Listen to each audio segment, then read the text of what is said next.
In early 2024, while most of the world was still caught in the quiet haze of the new year, an order from a New York federal court acted like a depth charge, detonating beneath the frozen surface of the global elite. Thousands of pages of long-sealed top-secret dossiers were finally laid bare. On the covers of these files sat a name that has come to make the world shudder: the Epstein case. In an instant, the internet erupted. Clinton, Trump, Prince Andrew, and even the late scientific titan Stephen Hawking, legendary names began to surface one after another in the unsealed records. This is not a conviction list in a legal sense. Rather, it is a multidimensional collection of sworn depositions, flight logs, and investigative materials. Some call it a client list, others a political nuclear bomb. But beneath the global frenzy of spectatorship lies a bone-chilling reality. This is a story about sex, power, and money, and what happens when every system meant to protect us fails. Today, we will personally peel back the redacted ink to take you into the darkest corners of the world. Our goal is not just to expose the scandals of a few celebrities, but to see clearly how ultimate power operates within the shadows.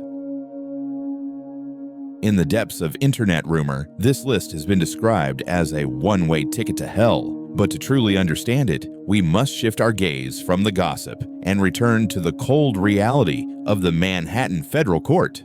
In early 2024, Judge Lolita Island issued Order Number 132. This order acted like a scalpel, cutting through an 8-year legal blockade. The true identities of individuals previously hidden behind codes like Jane Doe 177 or John Doe 150 began to be exposed in waves. Where did these files actually come from? They were not the spoils of a hacker's raid, but the embers of a long, exhausting legal war. The core source is a 2015 civil defamation lawsuit filed by victim Virginia Jeffrey against Epstein's manager, Ghislaine Maxwell. At the time, Jeffrey accused Maxwell of recruiting and grooming underage victims for Epstein, while Maxwell countered by calling Jeffrey a liar. To uncover the truth, mountains of testimony, hotel receipts, and flight logs were submitted as evidence. Yet, back then, the weight of power was enough to keep most of those names strictly sealed under law. We must ask, why now? And why are these documents so consequential? Because this is not just a list of names. It is a web of records that cross-check each other. Within these thousands of pages of PDFs lie 3 types of high-value information: sworn depositions, testimonies recorded by victims under oath, detailing exact times, specific rooms, and exactly who they saw; flight logs, the passenger manifests of the Boeing 727 nicknamed the Lolita Express, search warrant applications, documents revealing the gruesome evidence the FBI seized from Epstein's various mansions. These hard data points leave no room for political maneuvering or denial. However, we must remain objective. The judge emphasized that appearing in the documents does not automatically equal guilt. The names in this file generally fall into 3 categories: social figures, those who may have shared a meal and knew nothing of the darkness beneath; silent witnesses, those who saw things they shouldn't have, but chose to remain quiet; core enablers, the deepest, darkest few. Ultimately, these thousands of pages are more than just evidence. They are an intellectual challenge. They question us. In an era where money can buy the law and reputation can mask evil, do we have the collective courage to pierce the fog and identify the true masterminds? Among the thousands of pages of unsealed documents, the most chilling figure remains Epstein himself. He was a real-life Jay Gatsby, but one whose status was built entirely on a foundation of lies and predatory deals. In 1974, he was merely a math teacher at the Dalton School, an elite private academy in Manhattan. He had no university degree and average credentials, yet he possessed two lethal weapons: a photographic memory for numbers and a social intuition that made those in power feel worshipped. He quickly landed his first big fish, Donald Barr, father of the then-future U.S. Attorney General. Through this connection, he bypassed the traditional ladder and stepped directly into the Wall Street giant, Bear Stearns. The mystery of wealth. Was he truly rich? In the late 80s, Epstein met his most vital patron, Leslie Wexner, the retail tycoon behind Victoria's Secret. Wexner developed a near-pathological dependence on him, not only handing over the management of billions, but even granting Epstein a full power of attorney. This effectively allowed Epstein to sign documents, purchase luxury real estate, and buy private jets as Wexner's shadow. Outsiders have long speculated that his first pot of gold was acquired by parasitizing Wexner's empire, or perhaps through leverage gained by controlling the tycoon's deepest secrets. If Epstein were merely a predator, he would be a common criminal. His true terror lay in his elitist fantasies. He was obsessed with transhumanism, funding genetic and AI research, and even allegedly planning to impregnate dozens of women at his ranch to propagate what he called his superior genes. This explains why names like Stephen Hawking and Harvard professor N. Gregory Mankiw appear in the files. To the scientists, he was a generous benefactor. To Epstein, these brilliant minds were status symbols used to decorate his social standing. He leveraged intellectual power to lure even more status-obsessed elites into his circle. But behind this polished facade, he was laying traps. He understood that to control those at the pinnacle of society, money was insufficient. One had to master their human vulnerabilities. He transformed his mansions, planes, and islands into legal vacuums, inducing the powerful to indulge their darkest desires while he, from the shadows, recorded every moment.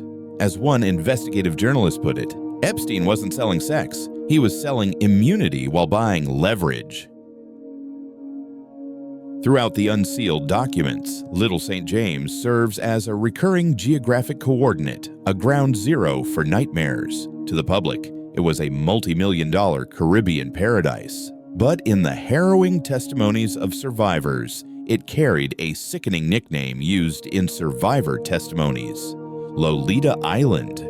Why did Epstein go to such extreme lengths to acquire an isolated island? Because on the high seas, the reach of the law is virtually non-existent. This was not a U.S. state, it was the U.S. Virgin Islands. Here, Epstein used terrain and immense wealth to establish his own micro-social system. Escape was a mathematical impossibility. Anyone entering the island arrived via Epstein's private jet, the Lolita Express, or his private yacht. This meant that the moment a victim stepped onto that soil, their communication, transportation, and physical safety were surrendered entirely to Epstein and his private security team. Unsealed depositions reveal a cruel detail. Many young women lured there had their passports confiscated immediately. On this windswept rock, they were no longer citizens with rights, but victims systematically stripped of their identity. This was not a series of random crimes. It was a cold, precise, and industrialized assembly line. The unsealed files reveal its internal logic. The Scouts. Led by Ghislaine Maxwell, they searched globally for young women with modeling dreams or those facing extreme financial hardship. The Grooming. Before reaching the island, these girls underwent etiquette training, which was, in reality, compliance training designed to break their will. The Logistics. Victims were transported like cargo via private aircraft, ensuring the system ran smoothly and that secrets remained buried beneath the waves. The Bizarre Totem. The blue-striped temple. This cube-shaped structure with a golden dome remains the island's most unsettling mystery. While Epstein claimed it was a piano room, former employees described heavy, reinforced locks and a lack of visible ventilation. Unsealed descriptions suggest the building contains deep underground spaces, a core area whose true purpose has never been fully explained by official investigations. It stood like a seaside altar to the collapse of modern morality.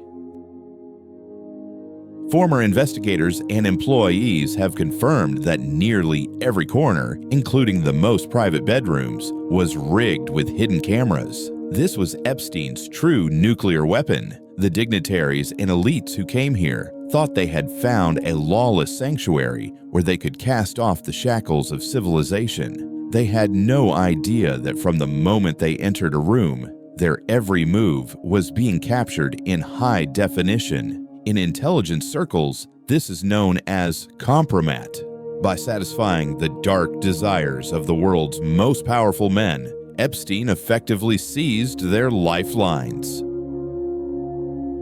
Once we understand the operational logic of Lolita Island, looking back at the Unsealed list reveals its true nature. It is not just a collection of names, but a global map of power transactions. The political titans. Bill Clinton. His name appears frequently throughout the Unsealed records. While Clinton has consistently maintained that he only met Epstein a handful of times and never set foot on the island, the depositions tell a more complicated story. Victim Virginia Jeffrey explicitly testified, "Epstein told me Clinton owed him a favor." Furthermore, flight logs provide cold, undeniable data. Clinton flew on Epstein's private jet at least 26 times. Even without direct evidence of a crime, this level of entanglement has caused long-lasting damage to the former president's public image. Prince Andrew. If Clinton navigated the legal gray areas, Prince Andrew became the center of one of the most severe public crises in modern royal history. The Unsealed documents contain detailed witness statements describing the prince's encounters with minors at Epstein's Manhattan mansion and on the private island. These revelations ultimately led to him being stripped of his royal duties, sparking one of the most severe public relations crises in the history of the British monarchy. Donald Trump. The files also mention Trump, but the details are nuanced. Records show he was a frequent figure in Epstein's social circles in the 90s. However, the depositions also provide a turning point. After the initial sex offender allegations against Epstein surfaced, Trump was among the few to proactively sever ties and ban Epstein from his clubs. This complex relationship presents a sense of strategic political distancing within the dossiers, the pillars of modern civilization. If this list stopped at politicians, it would merely be a scandal of the elite. But the thousands of pages of testimony reveal that Epstein's influence had spread deeply into the pillars of modern society, tech, and finance giants. Beyond the well-known meetings with Bill Gates, the list includes Google co-founder Sergey Brin and hedge fund titan Leon Black. Files show that Black paid Epstein a staggering $158 million for alleged tax consulting. The debate remains. To what extent did these men understand the nature of Epstein's services? Epstein masterfully exploited their ambitions, their desire for longevity, genetic engineering, and the eternal protection of their wealth. He was the dark intermediary providing hidden services on the edge of the law. The intellectual elite. Perhaps the most disillusioning part of the Unsealed files involves the world of science and academia. We see the late physicist Stephen Hawking at an island BBQ and world-renowned linguist Noam Chomsky. When asked about this, Chomsky reportedly responded with a sharp, "It's none of your business." Epstein leveraged massive donations to Harvard and MIT to buy intellectual legitimacy, effectively making these top scholars' names part of his social credit system. The entertainment kaleidoscope. The list extends to Hollywood and the fashion world, featuring names like Kevin Spacey, Chris Tucker, and Naomi Campbell. Epstein and Maxwell treated the fashion industry as a hunting ground, using the promise of becoming the next supermodel to lure young women into their web. To celebrities, this was a ticket to the ultimate inner circle. To Epstein, celebrities were high-end bait to attract even more powerful figures. Looking at these names, one feels more than just shock. It is a profound sense of helplessness. From tech moguls changing the world to scientists defining human wisdom and politicians governing nations, Epstein acted as a dark curator, imprisoning the strongest individuals of various fields within his private domain. Some may have been there for profit, others for fame. But in Epstein's script, the moment you stepped onto that plane, you became an indispensable cog in a structure of complicity. This list exposes a brutal truth. At the very top, power never operates in isolation. It is often locked together through gray or even predatory threads of mutual interest. Having seen these legendary names, a question inevitably arises. Were these elites at the pinnacle of global intelligence truly that naive? Could they not foresee the danger lurking behind Epstein? The answer is, they may have sensed the risk, but they believed they were the players in a high-stakes game. In reality, they had long since become Epstein's prey. Epstein did not merely build a playground. He constructed a sophisticated power trap with poisonous fangs. Logic 1. The transparent cage. Multiple former employees and FBI agents have noted a startling detail. Surveillance was omnipresent across all of Epstein's properties. These cameras were not for security, they were for recording. Imagine a dignitary within that legal vacuum shedding their social mask and succumbing to their darkest impulses, unaware that on the other side of the wall, a recorder was silently spinning. This is the essence of kompromat, the gathering of compromising material to exert absolute political blackmail. These tapes were Epstein's ultimate insurance policy. Logic 2. The blood pact of complicity. Epstein understood human nature. The best way to ensure loyalty is not through rewards, but through shared guilt. Once these titans engaged in illicit activities on the island, they shifted from guests to accomplices. This psychological contract is more binding than any legal document. To expose Epstein was to trigger your own professional and social suicide. This explains how, in 2008, Epstein secured a nearly absurd non-prosecution agreement. The prosecutor at the time later remarked, "I was told Epstein was intelligence and above my pay grade." Logic 3. The global resource router. Epstein acted as a high-efficiency resource router. He provided more than just sex. He provided access. He allowed scientists seeking funding to meet billionaires and politicians needing donations to connect with multinational corporations. Within this dark, informal salon, the exchange of power completely bypassed all regulatory and legal audits. Epstein was the CEO of this underground exchange. This explains the unprecedented panic that gripped the global elite when he was rearrested in 2019. At that moment, he was no longer a service provider. He was a walking database of nuclear-grade intelligence. As one journalist put it, in that circle, no one feared Epstein dying in prison. They only feared him walking out alive and deciding to speak.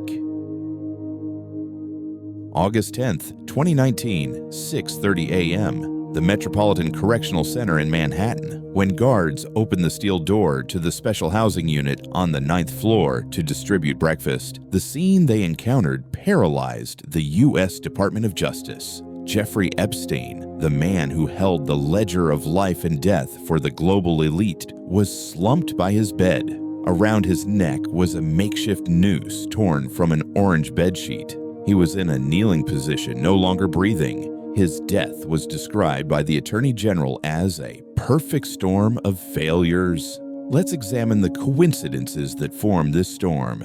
The vanishing footage. Both cameras outside Epstein's cell malfunctioned that night, leaving the footage unreadable. The sleeping guards. The two guards assigned to check his cell every 30 minutes reportedly fell asleep for hours and later falsified their logs.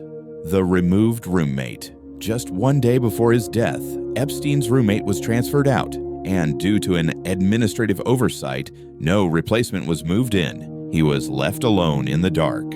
The canceled watch. Despite a previous incident of unconsciousness, Epstein's suicide watch was inexplicably removed just a week before his death without a proper psychiatric evaluation. Medical discrepancies. While the official ruling was suicide, Dr. Michael Baden, a world-renowned forensic pathologist hired by the family, raised significant doubts. The autopsy revealed 3 fractures in Epstein's hyoid bone. Baden noted that such multiple fractures are extremely rare in suicidal hangings. They are far more consistent with homicidal strangulation.